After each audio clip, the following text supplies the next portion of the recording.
Hey, thanks for joining me again. Or if you haven't seen the last video, thanks for joining me for the first time. Now, in that last video, I talked about the reason that I decided to create this free mini course on sales. See, I've been in sales since 1997. That's over 25 years right now. And I can see a huge gap in the market. With so many sales gurus pitching subtly underhanded and manipulative tactics, I wanted to make sure that people get to see that there are other options. Sales doesn't have to feel like a constant battle where you're ushering your prospect towards making a purchase. In that last video, I also went over AIDAC, which is the most important model for anyone in sales to understand. AIDAC is the process that occurs in your prospect's mind every single time they buy something. And the same process happens in the mind of every purchaser on the planet every time they buy. And the more you understand this model, the easier it's going to be for you to sell based on how your prospect's mind is thinking. Now, that's a really brief synopsis. So if you missed it, I definitely recommend going back and watching that first video when you get a chance. In this week's video, we're going to build on that. And I'm going to give you another framework to follow that integrates with AIDAC.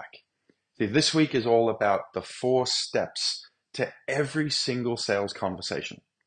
And yes, I mean every single one.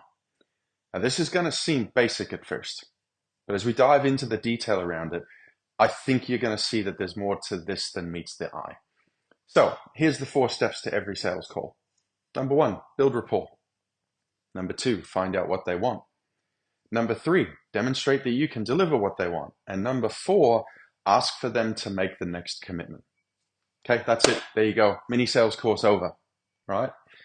If only it were that simple. There's lots of hidden detail in the how-tos of each of those steps. But within the minutia of those 4 steps, there's a clear and effective way forward, and there are also plenty of diversions and pitfalls to be aware of. So let's take a closer look, starting with rapport. Now, have you ever, either in the past or currently now, thought that an effective way to build rapport is by complimenting your prospect in some way? Whether it's through their appearance, hey, nice suit, or love your hair, or something about their office, oh, I absolutely love this desk, you've got great taste, or any variation thereof. And then be even more honest with yourself. Have you ever more or less fabricated a compliment just to have something to say or a way to break the ice? Here's what I'd like you to inspect. Have you ever been aware of someone who was disingenuously complimenting you? Or maybe it was genuine, but because of the circumstances, you couldn't really be sure? Either way, did you enjoy that feeling? I'd be willing to bet that you didn't. So if you can sense when that's happening and you don't enjoy it, what do you think's happening for your prospect? Probably the same thing. So are you really building rapport when you do that? It's unlikely. Now, another commonly accepted way of building rapport is through what's known as matching and mirroring. It's a method whereby you essentially match your prospect in mannerism or in body language. So if they fold their arms, you fold yours. They lean forward, you lean forward. And some even go to the extent of matching the breathing pattern of a prospect. The idea of this is that they will supposedly immediately begin to trust you because you'll remind them of themselves. We have so much in common. This person's fantastic.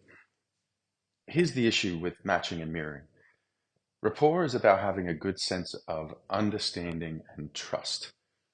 But if you're essentially mimicking them and behaving like them, then who are you not behaving like? Yourself.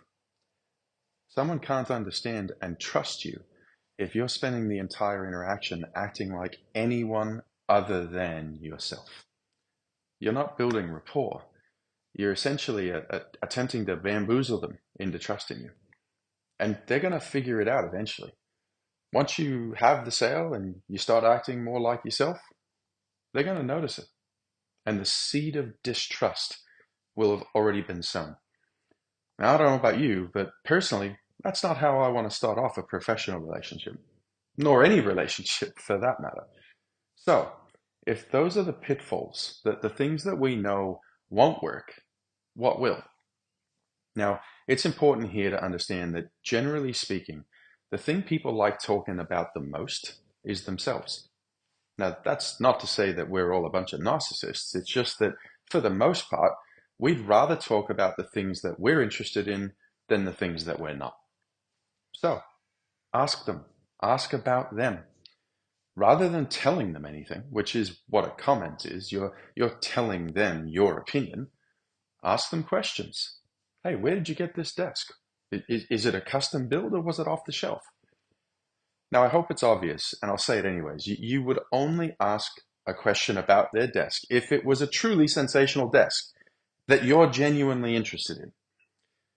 Or even another question as simple as, hey, how's your week been? What did you get up to on the weekend? And again, be genuine here. These questions aren't meant to be a checklist and you ask them just to tick off the box to say that you've built rapport. It won't work to ask them with a hidden agenda of getting them to like you either. Be curious, be interested in your prospect, and be interested in their answers. You'd be able to sense when you've got enough rapport. You'll feel them settle. It's actually incredible how comfortable people will get and how much more at ease they'll be and how much more effortlessly conversation can flow on from there.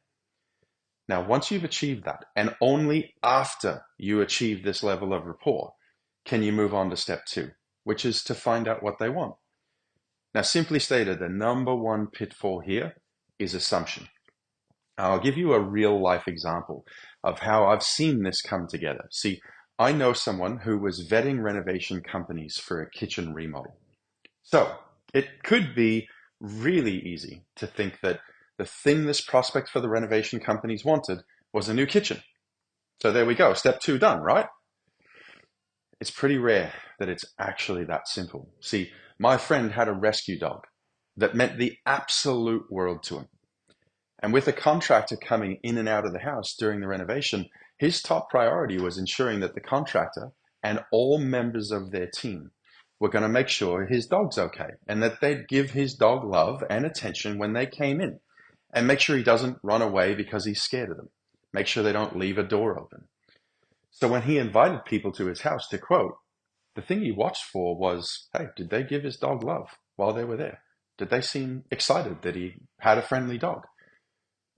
If you don't ask your prospect questions, you can't be certain that you know what it is that has their attention and what it is that they really want. The contractor that my friend went with was the only one who asked him about what his concerns were regarding his dog. Does he have a history of escaping? Are there things that trigger your dog that you know he's not comfortable with? Will the loud noises bother him?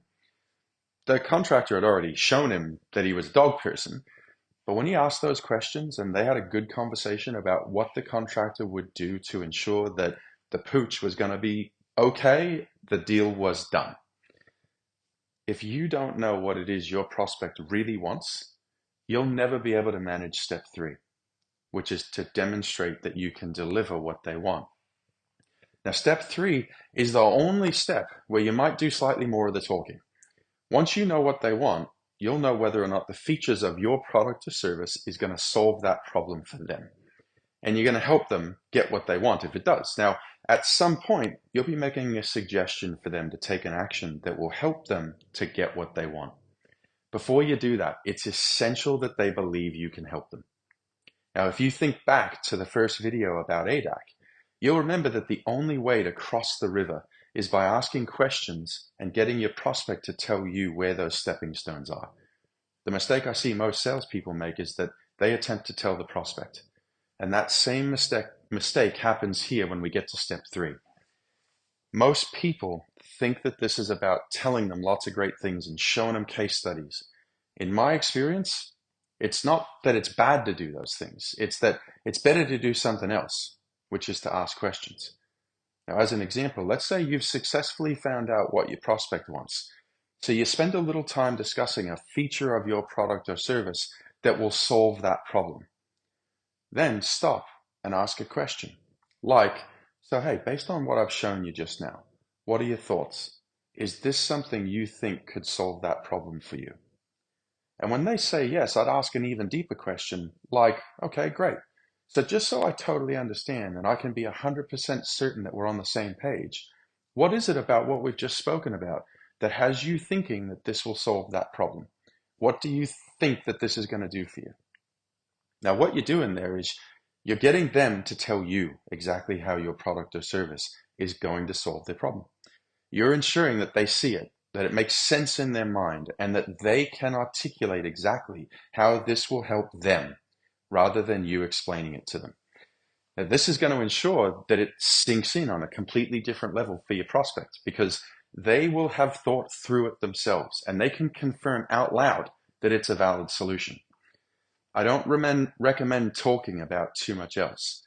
There may be other features and specs that you want to tell them about, and the best thing you can do is ensure that they understand and can see that you and your product will solve their specific problem. Anything more than that, and you run the risk of overwhelming them or talking them out of the sale. It's easy for people to get overwhelmed by too much information and fall into paralysis by analysis. Make it easy for them. They've told you what they want. Demonstrate you can deliver that. Get confirmation that they see and believe that you can deliver what they want, and then move on to step 4. Ask for them to make the next commitment.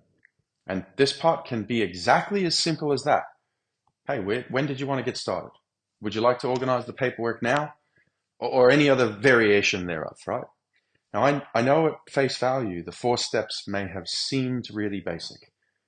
Now that we've touched on some of the most important pieces in there, you can see that we've only scratched the surface. Do you see now how valuable an understanding of these steps really is? See, we've had clients that when they've really begun to implement this and they use these steps in the sales process, they saw a 25 to 50% increase in conversions literally within weeks. I had a client who, once they truly understood rapport building, suddenly felt so much less pressure to try and build rapport or use some technique to force it. Now they're actually reinvigorated in their job and really thoroughly enjoying it, now that that feeling of pressure doesn't exist for sales anymore. We've had clients go from 300K in turnover to 5 million by implementing this with their teams, all without creating more pressure or using pushy or manipulative tactics, which means they had more enjoyable connections and relationships with the clients that they did sell to. Now, I know what some of you might be thinking. Things like, oh, I already know what my customer wants based on what I sell. Or even, I know people who have had success with matching and mirroring. Why wouldn't I use it? So I mentioned earlier a few examples of how sometimes what we think our customer wants isn't what actually has their attention. It's easy to assume that you know. But remember, assumptions are the termites of relationships. What really works is ensuring that there is complete understanding, which only happens through solid communication and asking open-ended questions. And as for matching and mirroring, sure, there are people who can create sales using that method. And as I mentioned, using that method will very likely have negative impacts on the relationship. Not to mention, it takes a long time to really study and practice and perfect that method, which for me raises the question, why bother spending so much time learning a technique that helps you fake rapport when building it authentically is so easy? So thank you again for giving me your time and attention. I hope that this has been helpful for you. In my next video, I'm going to go deeper into the art of asking questions. My entire sales system is based on your willingness and ability to ask questions. And while there's no bad question, some questions are better than others in certain situations. When you develop this skill and you understand the models, principles, and systems that govern the process of sales, you're going to have an approach that, when used properly, will have your prospect closing themselves. So they're going to say things like, hey, how do I get started? Can you send me the invoice? Let's start the paperwork now. So essentially, step 4 from today's video actually gets done for you. I'll see you in my next video.